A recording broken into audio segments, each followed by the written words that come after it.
चुनाव हरियाणा में है, लेकिन सारा देश टकटकी लगा के देख रहा है हरियाणा के चुनाव की ओर। देख रहा है कि हरियाणा क्या फैसला लेगा, क्योंकि हरियाणा बेशक छोटा प्रदेश है, लेकिन देश की राजनीति पर पूरा असर रखता है।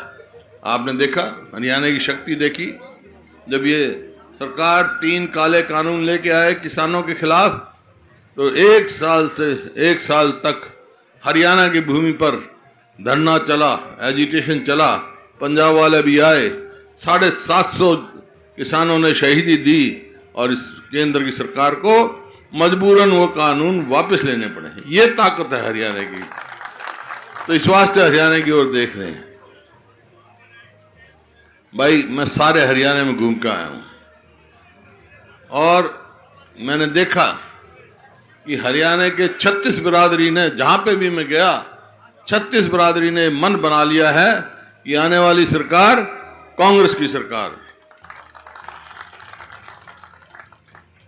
ऐसा क्यों हुआ?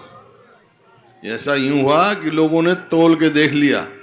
2005 से 2014 तक हमारी सरकार थी और 14 से 24 तक बीजेपी और जेजेपी की सरकार थी। जिस दिन हमने सरकार छोड़ी 2014 में, उस दिन हरियाणा प्रति व्यक्ति आय में, प्रति व्यक्ति निवेश में, कानून व्यवस्था में, नौकरी देने में, खेल और खिलाड़ी में पूरे देश में नंबर 1 प्रदेश था। चाहे हमारे छोटा सा प्रदेश। देखा नहीं आपने, ओलंपिक्स हुए थे 2010 में, 38 गोल्ड मेडल आए देश के, उसमें 22 अकेले हरियाणा के। ओलंपिक में 6 मेडल आए देश के, उसमें 4 अकेले हरियाणा के। इस प्रकार से पूरे देश में नंबर 1 था। अब 10 साल इनकी सरकार रही। आज ये मेरे आंकड़े नहीं है, प्लानिंग कमीशन के हैं, केंद्र सरकार के। आज हरियाणा किस चीज में नंबर 1 है? बेरोजगारी में, महंगाई में, अपराध में और खेल और खिलाड़ियों को तो आपने देख लिया। हमारी पहलवान बेटियों को अब तक न्याय नहीं मिला। तो हर उसपे क्षेत्र पे पिछाड़ दिया प्रदेश को।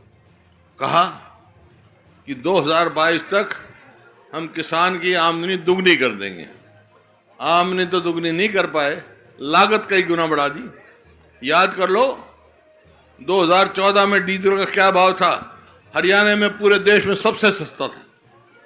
खाद का क्या भाव था? कीटनाशक दवाई का क्या भाव था? और आज क्या भाव है? लागत तो इतनी बढ़ा दी, आमदनी घटा दी।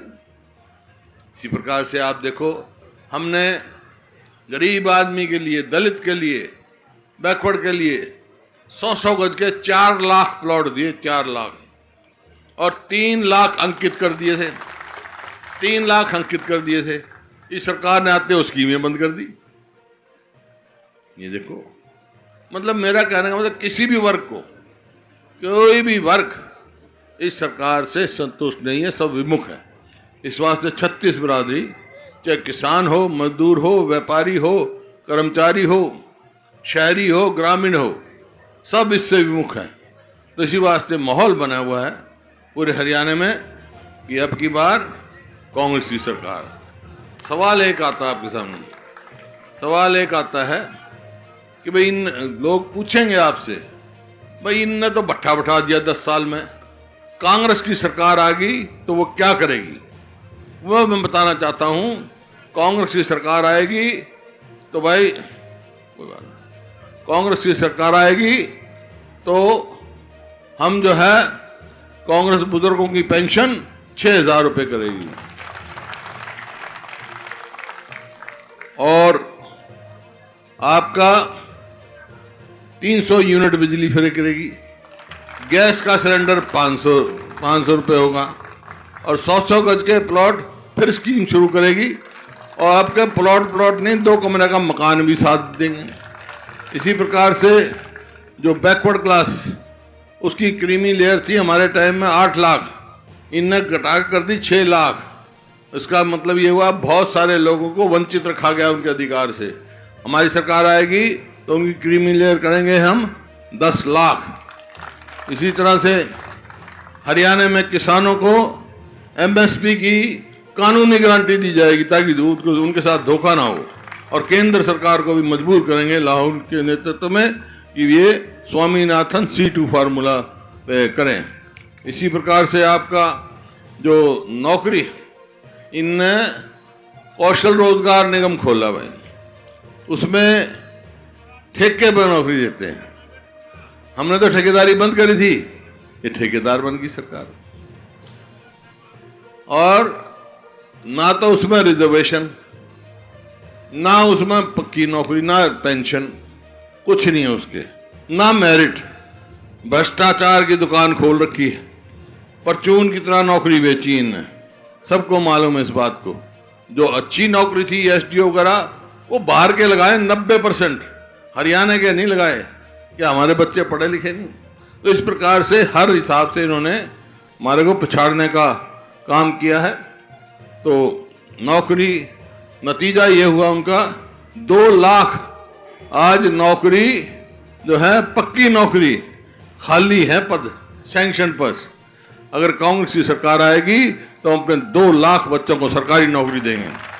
इसी प्रकार से ये हमारी बहनें बैठी हैं, माताएं बैठी हैं, इनको महिलाओं को 2000 रुपये महीना देंगे हम एक महीने को, ताकि अपने आत्मसम्मान से जी सकें।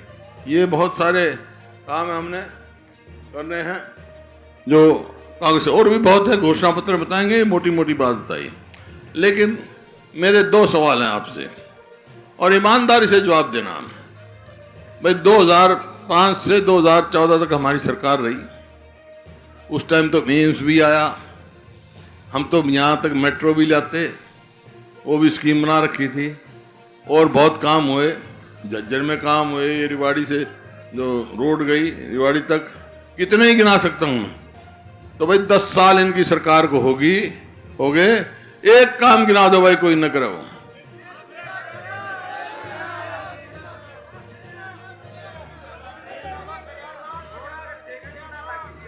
नाश कर है रोड तो मतलब ऐसे ही परिस्थिति कर दी। मैं कल दूसरे हल्के में था, गांव में आ रहा था तो गड्ढे, अरे सड़क में गड्ढे तो हमने सुना था, गड्ढे में सड़क टोनी पड़ा है, ऐसी परिस्थिति कर दी। तो कोई विकास नहीं किया।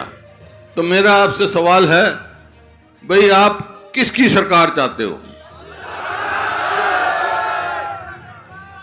अगर कांग्रेस की सरकार चाहते हो तो ये बताओ कैसे बनेगी सरकार, कौन बनाएगा? एमएलए बनाते हैं एमएलए, और एमएलए कौन बनाओगा? तुम बनाओगे, ठीक है ना?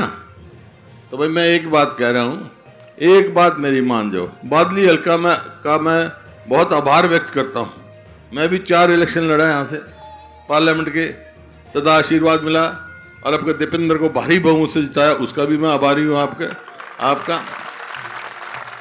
तो अब एक बात मेरी मान लो तुम, एक मैं थारी मान लूंगा, मेरी क्या मानोगे? कि भाई आपका मेरे साथी कुलदीप वत्स को भारी बहुमत से जिता के भेज दो। देखो ये मेरे साथ लोगों की तरह खड़ा रहा है, मजबूत है, मजबूत साथी है। इसको जो थारी के बाद मानूंगा मैं भाई। मैं थारी जो बात पूछी थी ना, तब इसने मैं एमएलए बना दो, मैं थारी सरकार बना दूंगा। मंजूर है? वो तो भाई देखो चौधरी ओम प्रकाश लड़ रहे हैं बीजेपी से, वो तो हंसी मजाक करने वाला आदमी है,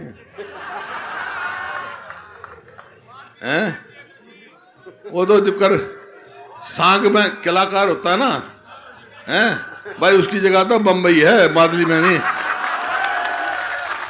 बंबई भेज दो उन्हें कि भाई तो वहां बढ़िया करता है, कदे हसन लग जाए, कदे रोन लग जाए, कदे कुछ करने लग जाए, कदे कुछ करने लग जाए। मैंने देखा ना असेंबली देखा, मेरा तो ठीक है, मेरे साथ थे वो। तो यहाँ से तो भाई तुम्हारी वोट का हकदार कुलदीप वत्स है। मैं एक ही बात कहने आया हूँ, आपने कह दिया, ये समझ लो कुलदीप वत्स को जो वोट पड़ेगी, एक एक वोट वो भूपिंदर हुड्डा को पड़ेगी, दीपिंदर को पड़ेगी। मंजूर है? हाथ खड़े कर बता दो।